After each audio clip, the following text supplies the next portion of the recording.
La cruz, el final que cambió todo. Si tú eres de aquellos fanáticos que les gustan las películas o las series en Netflix o cualquier otra plataforma, has de mirar cualquier película como Star Wars. ¿Quién ha visto Star Wars? Levanta su mano. ¿Sí?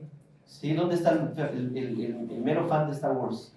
¿Dónde está? Ahí está. Si alguien le quiere preguntar algo de Star Wars, con Ernesto pueden ir. Si no saben cuál es la velocidad del halcón milenario, pueden ir y le pueden preguntar a él. ¿Alguien también ha visto la película del Señor de los Anillos cuando era popular? Sí, está increíble, épica. Estas películas son épicas. También otra película épica fue la del Gladiador. ¿Alguien lo ubica? Increíble, increíble película. Si no la han visto, véanla. Pero ahí encontrarás, y como en estas, en muchas otras películas, encontrarás un patrón. Hay un héroe que se sacrifica para salvar a otros. ¿Te has preguntado por qué esta historia nos conmueve siempre tan profundamente? ¿Por qué siempre? ¿Será que, aunque sea ficción, nosotros sabemos que ciencia ficción es como nuestro corazón, como si estuviera programado para reconocer la belleza de un sacrificio? ¿No te ha pasado? ¿Por qué dices, es que eso me recuerda tanto a Jesucristo? ¿Por qué me conmueve tanto cuando el personaje, el protagonista, se sacrificó? Es como si estuviéramos diseñados para anhelar a un Salvador, un Mesías. Hoy vamos a mirar entonces el sacrificio real, no es ciencia ficción, al que apuntan todas las historias bíblicas. Y no es un mito. Jesucristo fue real. No es ficción, como alguien puede llegar a inventar en la humanidad. Es el momento histórico en el que Jesucristo, el Hijo de Dios, el Mesías prometido, tomó nuestro lugar en una cruz a las afueras de Jerusalén.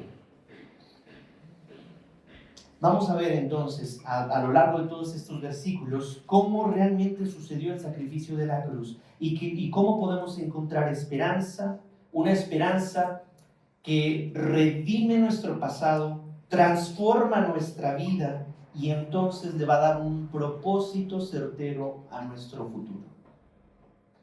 Vamos a repartirlo entonces en 3 puntos. La crucifixión de Jesús, de los versículos 22 al 32, ahí lo tienes separado en tu Biblia.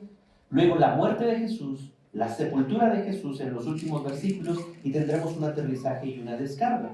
Vamos a ver entonces el primer punto, que está titulado La crucifixión de Jesucristo. Si eres invitado y nunca has escuchado la crucifixión de Jesucristo, bueno, ahí está la introducción. Este personaje de Star Wars, ¿sí? Personaje de la película del Gladiador, ¿sí? Y la película del Hobbit o el Señor de los Anillos, que siempre nos evocan como a un salvador, alguien que va a traer como la salvación, como el iluminado, un Mesías prometido. En este caso era Frodo, ¿sí? Con el anillo, y era el elegido. Muchas series están basadas en este mismo principio y todas fueron inspiradas por Jesucristo, por la historia de Jesucristo. Y esto ya lo dije, solo cuando entendemos lo que realmente sucedió en la cruz, podremos encontrar la esperanza que redime nuestro pasado y redefine nuestro futuro. De otra manera, simplemente pasará otra semana de Pascua y una semana mayor, como cualquier otra semana en tu vida. Si no entendemos el propósito de todo esto, no vamos a ser muy diferentes a la religión tradicional o popular. Vamos entonces allá.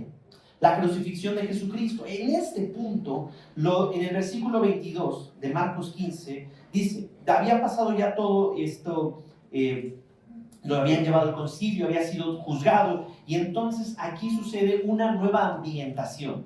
Lo llevaron, dice el versículo 22, al lugar llamado el Gólgota. Este Gólgota, entonces, que traducido significa el lugar de la calavera, ¿sí? El Calvario. Ahora, Gólgota era una colina a las afueras de Jerusalén, no estaba en la ciudad como tal. Y ahí es donde normalmente crucificaban a los ladrones, a los homicidas, a todo aquel que se había rebelado en contra del gobierno romano. También era conocido, ¿sí?, como un lugar, el lugar de la calavera o la calavera simplemente. Su ubicación entonces, ¿en dónde está? Pues tradicionalmente dicen que es un cúmulo de piedras calizas, pero la ubicación real es que no la tenemos con certeza. Entonces, algunas personas le han tomado foto y sugieren que es este lugar. Tú lo puedes decir, oye, pero pues no se ve como tan tétrico. Pero bueno, es llamado, según decían los historiadores y algunos que podían ver como que estaban viviendo ahí, que desde lo lejos, cuando se oscurecía, las sombras del sol y todo el amanecer, estos orificios o estas cuevas, estas cavernas, hacían como si estuviera la forma de un cráneo. Básicamente, el simbolismo ahí es, si vas ahí, vas a ir a morir, vas a sufrir. El lugar de los apestados, de los marginados, era un lugar en donde si llegas ahí, no vas a salir vivo. Casi, casi como aquí en la Ciudad de México, el hoyo. Si no lo conoces, no vayas allá. Pero dicen que si entras ahí, ya no sales. Por tanta malicia que se conoce ahí.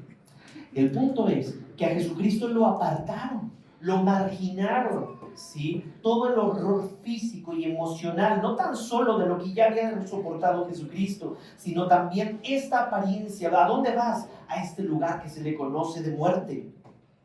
Y así de serio es nuestro pecado. ¿Por qué lo llevaron a este lugar que parece horrible, horripilante, terrible? Porque así de serio es nuestro pecado. Querida iglesia, no toleremos el pecado. No dejemos que el pecado entre a nuestra vida y decir, no pasa tanto. ¿Qué tanto es tantito? Una no es ninguna. Dios sabe, una mentirilla. Empezamos a justificar nuestro pecado. Tu pecado y mi pecado es una seria cosa. Una cosa seria. Y necesitamos volver a este verdadero significado. Y el pecado no tan solo es hacer cosas malas delante de Dios, sino que nuestra vida esté dirigida hacia cualquier otro rumbo contrario a lo que Dios dice, aunque sean cosas buenas. Oye, pero entonces un florista que ama la naturaleza no está haciéndole daño a la gente si está yendo en contra de la voluntad de Dios. También su pecado lo va a llevar a una seria condena. No importa si es florista. No importa si ha escrito un premio Nobel de Paz. No importa si ha compartido sermones o speech o mensajes de paz y de inspiración a todo el mundo. Si haya sacrificado su vida hasta la muerte vistiéndose de X manera para traer paz, simplemente de forma superficial. Jesucristo nos está hablando de un tema serio. Luego, allí en Marcos 15, pero ahora el versículo 23 dice, trataron de dar a Jesús vino mezclado con mirra, pero él no lo tomó. ¿Qué significado tiene esto? Vamos a ver algunos simbolismos. Primeramente, este vino mezclado con mirra, o con hiel, era básicamente un brebaje estupefactivo o un menjurje para que estuvieras high, para que no sintieras. Era utilizado por brujas, era utilizado en algunos rituales y era dado a algunos reos inmediatamente antes de su ejecución para amortiguar el sentido del dolor. Fúmate esto. Pero nuestro Señor Jesucristo quiso morir con todas sus facultades lúcidas. Él no quiso anestesiar sus facultades, toda la sensibilidad del sufrimiento en su vida y en su cuerpo. Eso nos enseña mucho, porque si Jesús estuvo dispuesto a enfrentar el dolor terrible sin una anestesia, ¿qué tan cobardes somos nosotros para anestesiar nuestro dolor con cualquier cosa? No haya sido vino mezclado con mirra. Pueden ser redes sociales, puede ser el sexo fuera del matrimonio, puede ser básicamente el poder. Hay muchas cosas que pueden anestesiar nuestro dolor para que tú no te sientas tan mal.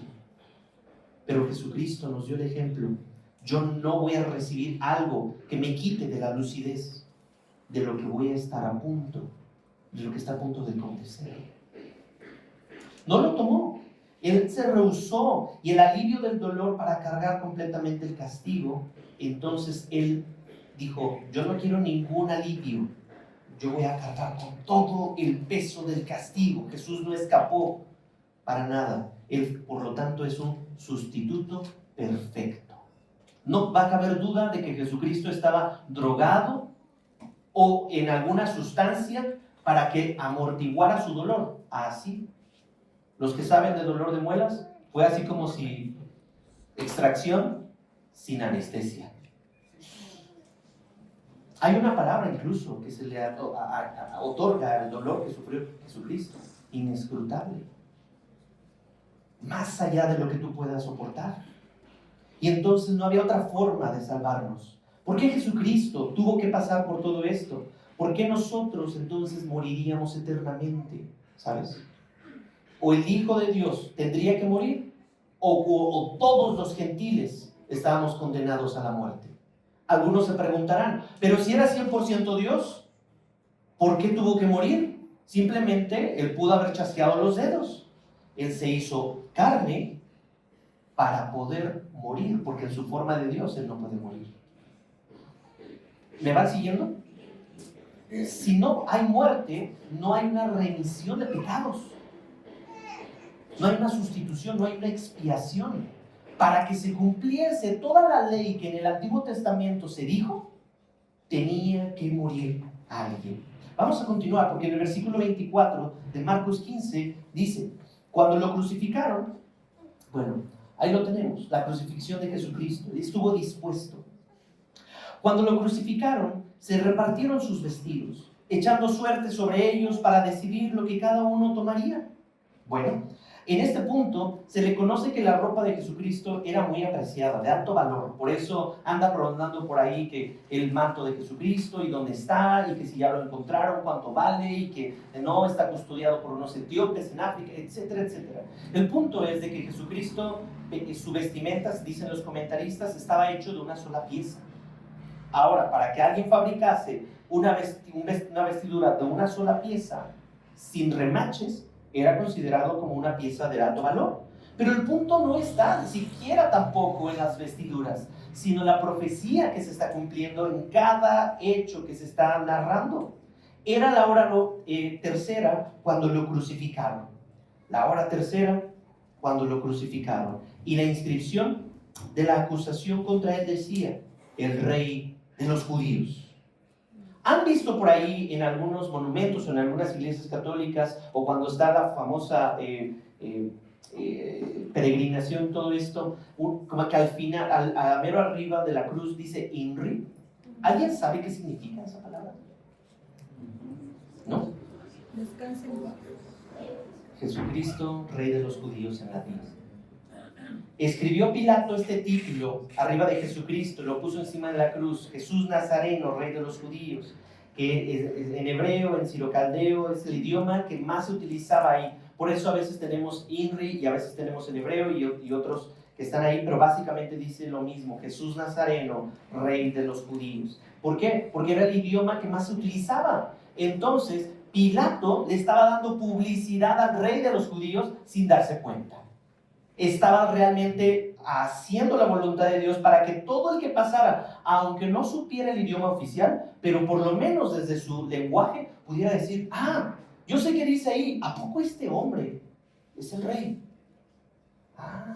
Entonces toda persona, toda lengua del mundo, porque hay que recordar que en la Pascua muchos migraban a este punto desde sus tierras lejanas.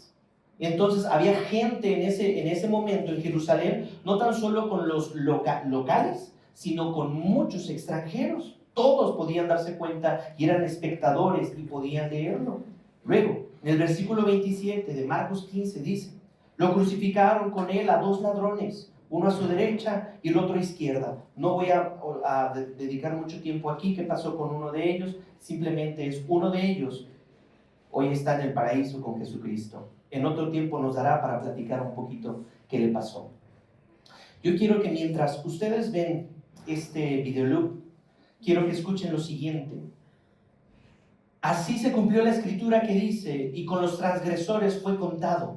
Los que pasaban lo injuriaban meneándole la cabeza y diciendo, va, tú que destruyes el templo y en 3 días lo reedificas. Quiero describirte lo que es la crucifixión para los romanos. Aunque los romanos no inventaron la crucifixión, sí la perfeccionaron, la llevaron a un nivel como una forma de tortura y de castigo capital, el cual estaba diseñado para producir una muerte lenta con un máximo de dolor y de sufrimiento. Escucha esto. La espalda de la víctima era abierta primeramente mediante azotes. Luego, la sangre seca era rasgada otra vez cuando las ropas de la víctima eran nuevamente arrancadas. Y cuando él era echado en el suelo para fijar sus manos en el travesaño, las heridas volvían a abrirse en sus espaldas y eran contaminadas con tierra, con escupitajos, con sangre. Luego, cuando éste colgaba en la cruz, cada aliento hacía que las dolorosas heridas de la espalda rozaran con la dura madera del poste. Cuando los clavos eran introducidos a sus muñecas, estos cortaron el gran nervio en medio que va hacia la mano. La estimulación de este nervio produce agudos calambres, de ardiente dolor en ambos brazos, y el resultado es como un tipo de agarre, como si te agarraran las zarpas de un león. Más allá del ardiente dolor, la postura de la crucifixión hacía que el respirar fuera doloroso. El peso del cuerpo jalando hacia abajo los brazos y los hombros hacía sentir que uno pudiera respirar, pero no exhalar.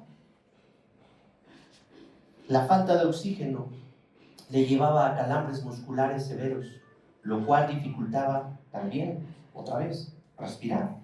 Para poder respirar bien, uno debía empujar los pies y flexionar los codos jalando de los hombros. Y al poner el peso del cuerpo sobre los pies perforados por el clavo, y al flexionar los codos que torcían las manos que colgaban los clavos, se producía un dolor. Al levantar el cuerpo para respirar, para moverse, y con tan solo el hecho de estar ahí, provocaba dolor. Cada esfuerzo era agonizante, agotador, y llevaba cada vez a una muerte lenta, pero dolorosa.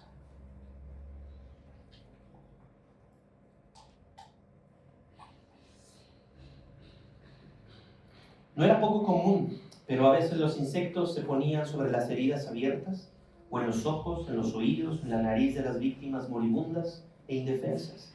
Y a veces, cuando los romanos dejaban ahí a las personas, las aves de caza rasgaban su carne.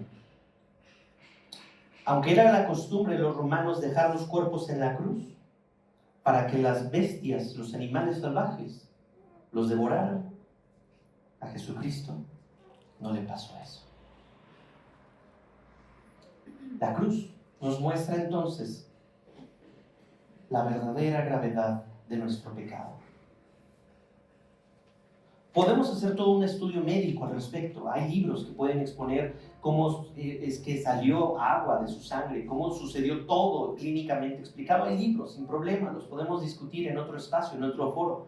Pero el punto aquí es que yo quiero que sepamos el peso de nuestro pecado que Cristo está cargando en la cruz del Calvario. No hay mentiritas blancas ni piadosas. Mentira es mentira. Celos no son celos de los buenos, son celos y punto.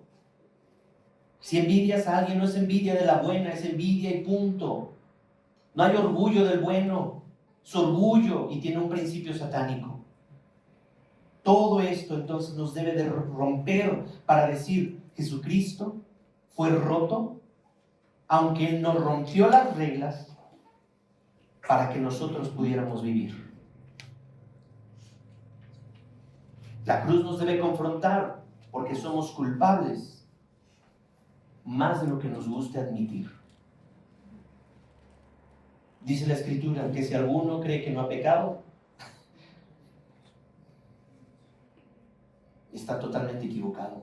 Todos hemos pecado. Pero estamos en un proceso, y eso espero que estés en un proceso de santificación. Pasemos entonces. El pecado no es solo romper reglas, porque yo crecí en esta creencia cristiana, o en esta creencia religiosa o legalista, por ponerlo de otra manera, en donde romper reglas, no vayas al cine, y si yo iba al cine, ya era pecado. ¿Cuál era la mayor batalla de Erika a los 17 años? Ir al cine porque le habían dicho que era pecado. La mayor batalla de Erika a los 18 años era decir una palabrota porque le habían enseñado que decir palabrotas era pecado. ¿Cuál es me van siguiendo con todo esto? El punto no es solamente romper las reglas que Dios dice, sino el rechazar a Dios como rey y tratar de vivir sin Él. Eso nos va a llevar a la condenación. Eso es básicamente el peso que Cristo cargó en la cruz del Calvario.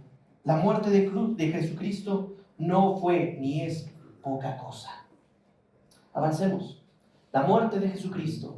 Vamos a ver qué dicen los versículos. Versículo 33. Cuando llegó la hora sexta, hubo oscuridad. ¿Sí? Bueno, al mediodía. Los que el reloj judío lo medía por cada 3 horas, entonces la hora sexta era básicamente el mediodía, ¿sí? Las 12 del día. Cuando llegó la hora sexta, hubo oscuridad. Esto contrasta mucho, porque ¿cuándo es el mayor momento de luz en el día? Al mediodía. Y entonces Jesucristo ahí, eclipsando todo el poder del sol, hubo oscuridad sobre la tierra hasta la hora novena. Tinieblas cubrieron la tierra, que esto significa, no fue casualidad. Aunque historiadores, como Flegonte, un historiador romano, escribió, en el año cuarto de la Olimpiada número 202, hubo un eclipse de sol extraordinario, en la hora sexta. El día se convirtió en oscuridad y se convirtió en noche, y las estrellas del cielo se podían ver. Y hubo un terremoto, dijo un comentarista romano, no cristiano. Pero las tinieblas tienen un significado, es el símbolo del juicio de Dios sobre el pecado. Las tinieblas están simbolizando esto. Estas notables tinieblas mostraban entonces la agonía de la misma creación de los cielos, los mares, las montañas, toda la creación en el sufrimiento del Creador, Hijo de Dios, primogénito de toda criatura, el Hijo de Dios. Todo estaba gimiendo por el sufrimiento de Jesucristo. Un texto complementario se encuentra en Lucas. Lucas 23 dice, era ya como la hora sexta cuando descendieron tinieblas sobre toda la tierra hasta la hora novena, al eclipsarse el sol. ¿Recuerdan? Los primeros 8 capítulos de Marcos, Dios utilizó estos primeros capítulos para demostrar la autoridad de Jesucristo en diferentes ámbitos, y uno de ellos fue la naturaleza. La naturaleza, Dios la diseñó y fue el eclipse. En Marcos capítulo 15, 14, entonces, a la hora novena, Jesús exclamó con fuerte voz, Eloí, Eloí, lema sabactani, que traducido significa, Dios mío, ¿por qué me has abandonado? En este momento de clímax, de profundo dolor, es una de las frases más dichas, yo creo, en los cristianos, Eloí, Eloí, lema sabactani, pero con muchas interrogantes. Créeme, estuve estudiando algunas, ¿cómo es? ¿Qué pasó? ¿Qué sucedió? ¿Por qué la Biblia no da más detalles? ¿Cómo que lo abandonó? Cristo fue abandonado. ¿No que es el Hijo de Dios? ¿Por qué pasó todo esto? En el Salmo 22:1, Jesucristo, las palabras que pronunció en la cruz están siendo aquí confirmadas en el Salmo 21. Dios mío, ¿por qué me has abandonado? ¿Por qué están tan lejos de mi salvación y de las palabras de mi clamor? Esto muestra que Jesucristo fue abandonado por su Padre, con el que había disfrutado de una relación profunda desde la eternidad. La Trinidad esto nos menciona. Y entonces, esto sucedió para que se cumpliera la profecía de un término teológico que se llama expiación. Es decir, que alguien inocente sea entregado a muerte para que sea declarado justo. Un inocente por un culpable. ¿Sí? El Cordero de Dios, limpio, inmaculado, sin pecado, sin mancha, sin error, con todas las virtudes que pudieras desear en una persona, Él cargó la copa de la ira de Dios. Isaías 53:10 podemos agregar: pero quiso el Señor, el Padre Jehová, quebrantarlo, sometiéndolo a padecimiento. Entonces este padecimiento no fue un plan de emergencia en el plan de redención. No fue como, ¿y ahora qué hacemos? Pues manden a Jesucristo, es el único bueno. No, esto ya había sido premeditado por Dios antes de la fundación del mundo, y en este momento estamos diciendo que Dios, el Padre, quiso quebrantarlo sometiéndolo a este padecimiento, y cuando Él se entregue a sí mismo con ofrenda de expiación, tomando el lugar por los demás. Vamos a vincularlo con el Nuevo Testamento, en donde Gálatas 3:13 dice: Cristo nos redimió, pagó el precio por nuestro rescate de la maldición de la ley. ¿Cuál es la maldición de la ley? Si tú y yo hubiéramos vivido en el pueblo hebreo con los judíos, en aquel entonces, en el Antiguo Testamento, era: si alguien si alguien peca, ese va a morir. No hay más. Vas a morir. No hay de otra. Pero aquí Jesucristo, habiéndose hecho maldición por nosotros, aquí está entonces la unión. ¿Por qué Jesucristo lo llevaron al Gólgota, separados de la ciudad? Porque se hizo maldición por nosotros, en este lugar maldito, en un lugar en donde era destinado para criminales, para malditos. Jesucristo fue y tomó nuestro lugar. Dice una hermosa canción: un glorioso intercambio para que la ira de Dios fuera satisfecha. Porque escrito está: maldito todo el que cuelga de un madero. Pero ¿Jesucristo era maldito? No, sino que se hizo maldición por nosotros. Aquí, mis queridos, queremos derrumbar y arrancar cualquier destello de luz que alguien te pudiera decir: es que eres tan especial para Dios, es que Cristo murió por ti porque te vales mucho. Mis queridos, con pruebas bíblicas no hay evidencia para decir que por tu linda cara o por tu buena moralidad fuiste salvado. No hay. Arráncate eso de la cabeza. Todos merecíamos estar en este lugar de maldición, en el Gólgota, recibir esta flagelación, y no Cristo. ¿Y por qué estás aquí sentado? ¿Por qué estamos aquí nosotros sentados? No fue nada sencillo. La doctrina o los principios que podemos ir desplegando de aquí es que Cristo cargó sobre sí mismo la ira santa de Dios contra nuestros pecados. Eso es la expiación. Y en este momento el Padre trató a Jesús como nosotros debíamos haber sido tratados. Por eso, Jesucristo, quiero que pienses, vamos a hacer este ejercicio mental. Está difícil. Solo los de IQ lo pueden lograr. Quiero que seas consciente de los pecados que hiciste hoy. No más de 10. No pierdas esa conciencia. Quiero que le sumes los que tuviste ayer. No quiero que pierdas esa conciencia. Súmales los de todo el mes, los de toda tu vida. Ahora súmale los de todas las personas de nuestra actualidad, sumados con los de la antigüedad y los del futuro. ¿De qué tamaño tuvieron que haber sido y qué tan fuertes tuvieron que haber sido los hombros de Jesucristo para cargar nuestra culpa? ¿Te das cuenta entonces? ¿Logras ver la dimensión del por qué toda la naturaleza se eclipsó? ¿Por qué Jesucristo dijo, ¿por qué me has abandonado? Porque Dios justo no tolera el pecado, no puede tener una conciliación, un vínculo. En este momento, cuando Jesucristo tomó nuestro lugar, es ahí donde cargó todo nuestro pecado. Dice un autor, John Elderton, en 1875, en un poema, entronizado sobre un espantoso madero, y dice así el poema. Está traducido, por eso no vamos a tener algunas rimas, pero dice: entronizado sobre un espantoso madero, rey de dolor, observó contigo. La oscuridad oculta tu rostro angustiado, ninguna de sus líneas de aflicción pude rastrear.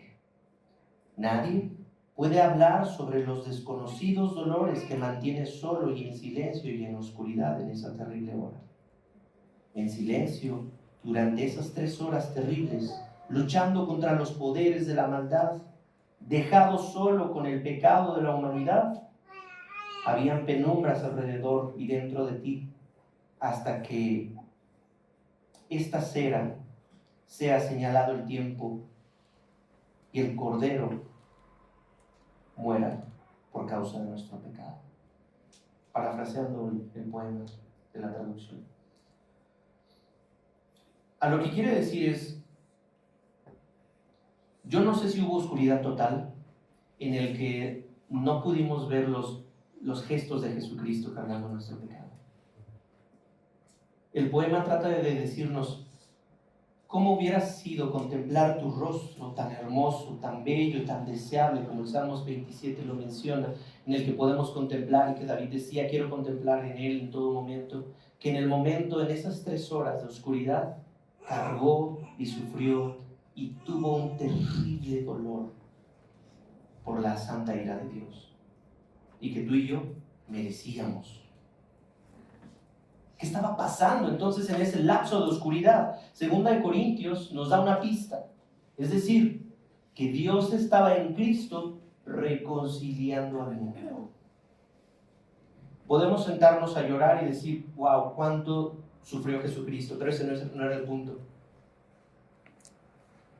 Jesucristo va más allá de nuestras emociones, y no es una historia simplemente para provocarte a lágrimas, sino que en este momento, en este lapso de oscuridad, Dios estaba en Cristo reconciliando al mundo con Él mismo, Dios con la humanidad a través de Cristo, no tomando en cuenta a los hombres sus transgresiones. En el ejercicio que hiciste de ser consciente de tus pecados, eso Dios no lo está tomando en cuenta, y nos ha encomendado entonces a nosotros la palabra de la reconciliación. Si Dios a través de Cristo nos reconcilió con la humanidad, ¿por qué nosotros batallamos en reconciliarnos con otros? Primeramente, estamos llamados al ministerio de la reconciliación para llevar a otros a que se reconcilien con Dios. Bueno, y ni siquiera somos nosotros, es Dios a través de su Espíritu Santo. Pero el punto es claro. Sigamos leyendo en Marcos 15, 35. Algunos de los que estaban ahí al oírlo decían, escuchen esto, miren, está llamando a Elías, porque se confundieron. Elí, lama sabactani. Los que estaban ahí nada más de metiches dijeron, le está hablando a Elías, porque dijo Elí.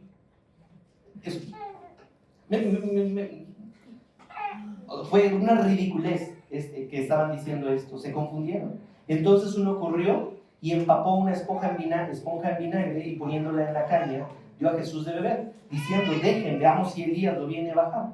Básicamente esta bebida era conocida entre el ejército romano como un electrolito, como un hidratante, así como para los mayas el pulque, o para los más sofisticados el tepache, ¿sí? Para los romanos este tipo de bebidas, decían algunos, que era considerado para que recibieran otra vez electrolitos.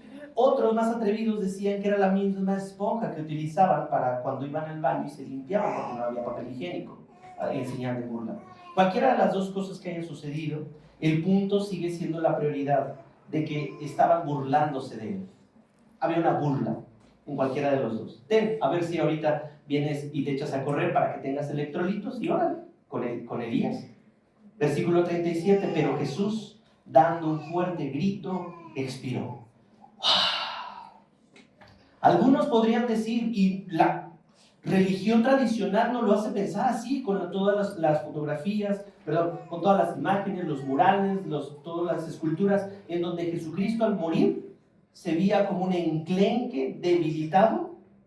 Sin embargo, este grito no fue porque haya sido derrotado. No fue derrotado. Fue un grito de victoria. Porque Juan 19:30 lo dice y complementa lo que Marcos no alcanza a decir. Entonces Jesús, cuando hubo tomado el vinagre, dijo: consumado es. E inclinado la cabeza, entregó el espíritu. La famosa palabra tetelestai en griego, pagado por completo. No fue un suspiro, una exhalación de derrota. Fue el mismo grito de gloria. Ya estuvo pagado por completo. Todo el historial que estaba en contra de nosotros, toda la deuda que teníamos contra Dios, fue absuelta. Y dice uno de mis comentaristas favoritos, David Guzik, en algún momento antes de su muerte, antes de que el velo fuera partido en dos, antes de que él clamó consumado es, tuvo en ese lugar una asombrosa transacción espiritual. Dios, el Padre, puso sobre Jesús toda la culpa e ira que nuestro pecado merecía, y Jesucristo la llevó a él mismo perfectamente, satisfaciendo totalmente la ira de Dios hacia nosotros. La transacción completamente liquidada, absorbiendo plenamente la ira de Dios. Jesús eliminó, pongámoslo así con estas palabras, definitivamente tu mal historial crediticio espiritual. ¿Alguien ha sido manchado en buró de crédito? ¿Alguien ha tenido problemas con el SAT? Bueno, si lo ponemos en un plano espiritual, todos hemos tenido banderas rojas en el buró de crédito de Dios. Pero lo hermoso es que en Colosenses 2:14 dice: habiendo entonces cancelado el documento de deuda que consistía en decretos contra nosotros y que nos era adverso, y lo ha quitado de medio, clavándolo en la cruz. Hay muchas religiones que dicen: tienes que hacer para ser aceptado. Tienes que ir de rodillas ¿a dónde? A Chalma. Tienes que hacer una manda para que seas aceptado. Tienes que pagar tanto para que seas aceptado. Hay muchas religiones que te dicen lo que tienes que hacer para que seas aceptado.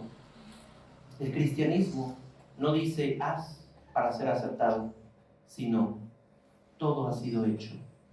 Consumado fue en la cruz del Calvario.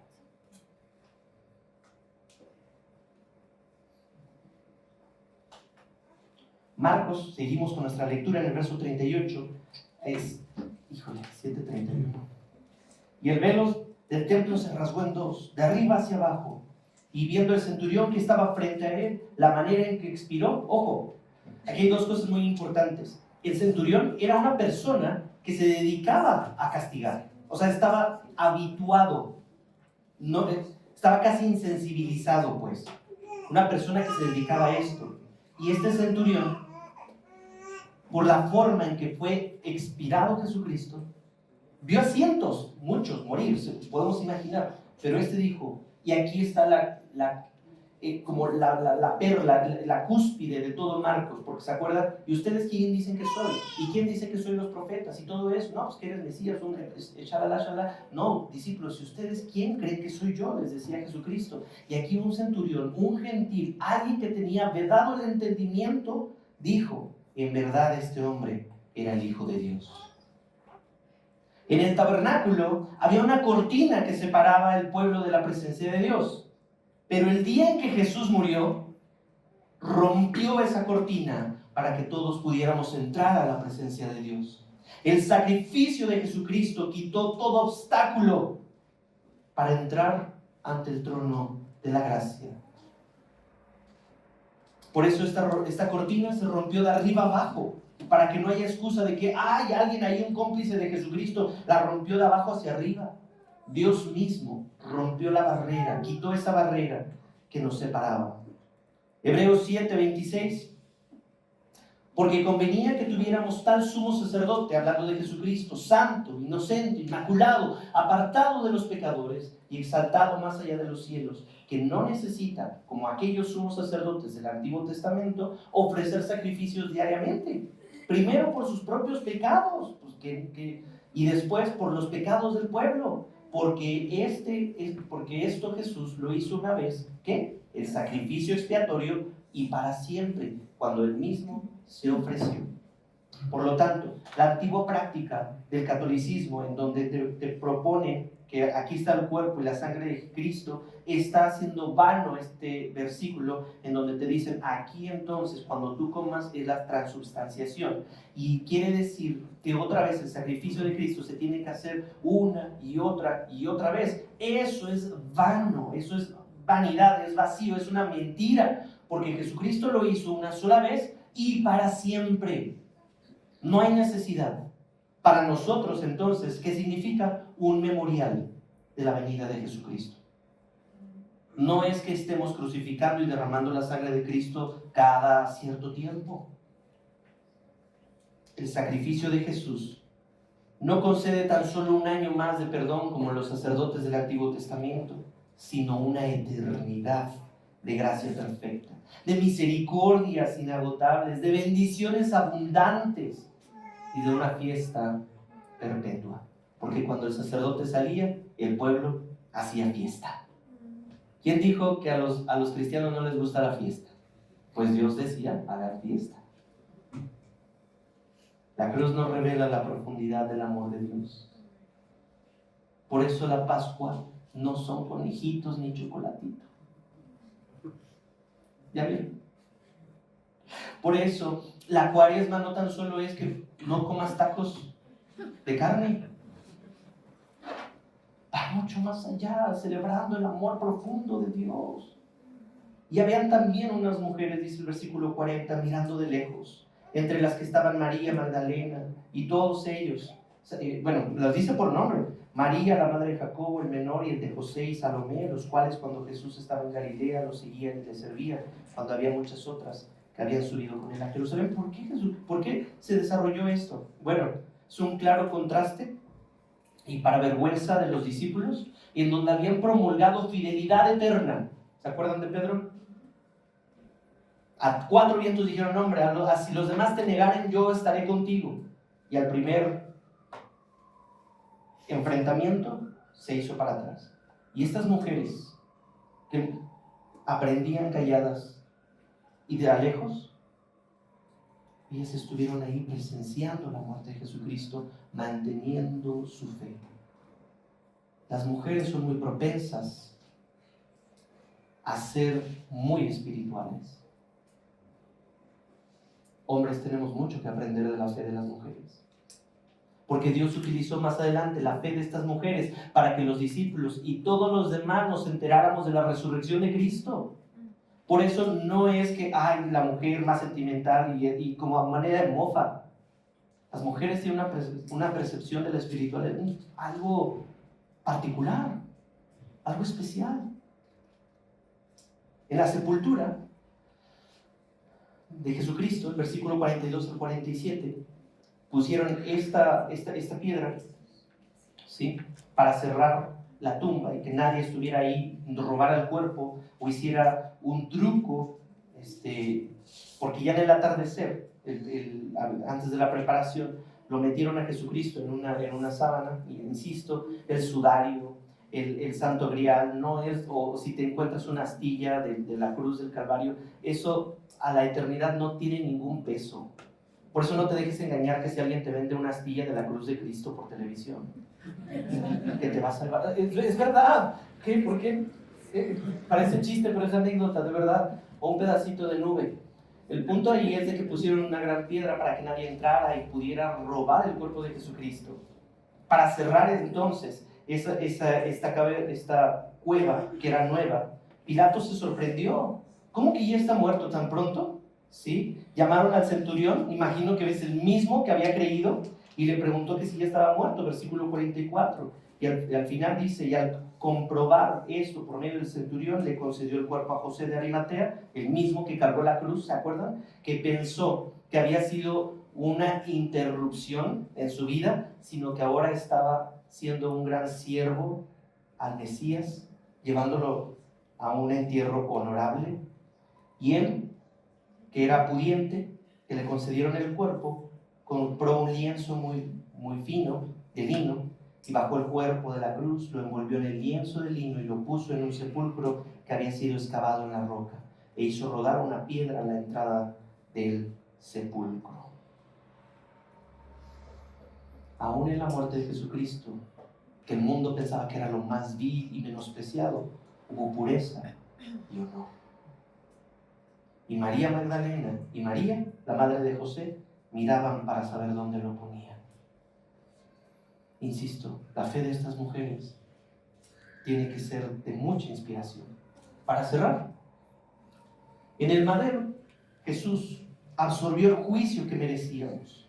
La expresión consumado está no es un lamento, sino un grito triunfal con quien ha satisfecho de quien ha satisfecho la santidad de Dios y ha abierto para nosotros el camino hacia el Padre. El sepulcro cerrado con una gran piedra muestra el aparente fin de la historia de Cristo, pero Dios lo rompe con su poder. Así como José de Arimatea y las mujeres vieron dónde lo pusieron, nosotros contemplamos hoy un Dios que da comienzo a todo nuevo. Amén. Quiero darte nada más algunas implicaciones de todo esto. ¿Cómo cambia entonces la cruz de Cristo nuestra vida? Primeramente, y en resumidas cuentas, nos otorga una nueva identidad. Checa esto. En la cruz, Jesús fue tratado como un rechazado para que nosotros fuéramos recibidos como hijos. Delante de Dios, un hijo de Dios ya no va a ser rechazado por Dios. Puede tener tranquila su identidad, en que no necesita sorprender a nadie, no necesita caerle bien a todos, simplemente agradar a su Padre, porque es tratado como hijo. Ya no necesitamos buscar valor en el éxito. Ya no necesitamos encontrar valor en las relaciones. Es que yo me codeo con fulanito de tal. Es que yo tengo una profesión XY. Sí soy valioso. O la aprobación de otros. Somos amados eternamente. ¿Qué más necesitamos para que entendamos? Cristo te amó cuando estábamos muertos en nuestros delitos y pecados. Ahora que eres su hijo, con más razón. 2, cambia nuestras relaciones interpersonales. Es decir, Jesús perdonó a los que crucificaban, quien lo estaba crucificando, porque otra porción le decía, Señor, perdónanos porque no saben lo que hacen. Y entonces, si hemos sido perdonados así, Jesucristo, ¿cómo nos perdonaríamos entre nosotros o a otros? Insisto, a aquellos que no han nacido de nuevo, no pueden dar un fruto. Podríamos decirles, Señor, perdónalo porque no sabe lo que hace. No sabe amar, no sabe tener gozo, no sabe tener dominio propio. Perdónalo porque no sabe lo que hace. Tal vez las personas que no están en Cristo sea un poco más claro perdonarlas, así como Cristo. Pero ¿qué tal con las personas que ya amamos y que nos han lastimado? El mandato sigue siendo el mismo. Amarlos. 3, cambia nuestro sufrimiento o la percepción de este. Porque Jesús entró en el dolor más profundo, el abandono del Padre. Y ahora sabemos que nuestro sufrimiento, aunque no entendamos el por qué, sí conocemos el amor detrás de todo. No sufrimos para ser condenados, sufrimos acompañados por el mismo Cristo que sufrió primero. En tu dolor, en tu enfermedad, en tu crisis, Cristo te acompaña. Y por último, cambia nuestra misión. Antes, como José de Arimatea, íbamos hacia un sentido. Es que yo nada más vine aquí de visita. Yo nada más estaba aquí tranquilo. Bueno, cambia nuestra misión de vida. Es decir, el velo del templo se rasgó de arriba abajo, como dice el versículo 38. Y ahora tenemos ¿sí? Acceso libre a Dios. Por lo tanto, esta vida no se trata primera ni principalmente acerca de tus deseos, sino que deseemos más a Dios. No nos guardamos esta noticia para nosotros y decir, salvación para mí y para todos los de mi casa, sino que somos enviados al mundo como embajadores, como voceros de un amor que lo cambió todo en la cruz del Calvario. ¿Cómo vas a responder hoy frente a tal amor? ¿Oramos? Señor, en los próximos días estaremos muy propensos a tantos mensajes que a lo mejor unos están tan vacunados o tan acostumbrados. El mundo, las noticias, hacen un recuento y una conmemoración a lo que pasó en esta famosa semana de la Pasión, Señor, pero lo hacen con una conciencia adormecida, con una necedad, haciendo buenas cosas aparentemente a los ojos de los hombres, pero su corazón está tan lejos de ti, Señor.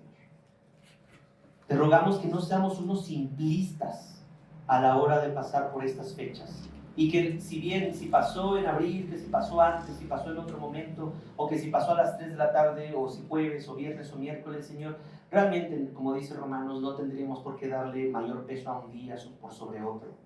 El punto es claro, tu amor y tu sacrificio, que nos lleva a una conciencia de nuestro pecado en contra tuya, y como Cristo expió nuestros pecados en aquella cruz. Y como a partir de hoy las implicaciones de este sacrificio impactan positivamente nuestra vida para bendecir a otros. Señor, úsanos como tus voceros, úsanos como tus embajadores, úsanos, Señor.